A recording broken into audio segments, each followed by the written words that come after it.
பெண்கள் அனைத்தும் ஒரே மாதிரியாக இருக்கிறது இல்லை. ஒவ்வொரு பெண்களும் ஒவ்வொரு மாதிரியாக இருக்காங்க.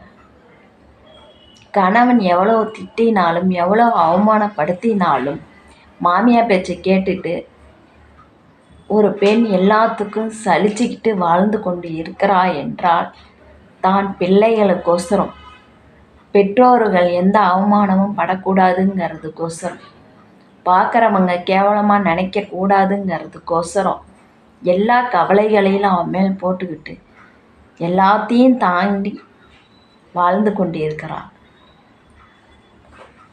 ஆனால் இது கணவனுக்கு புரியுதோ புரியலையோ தெரியல.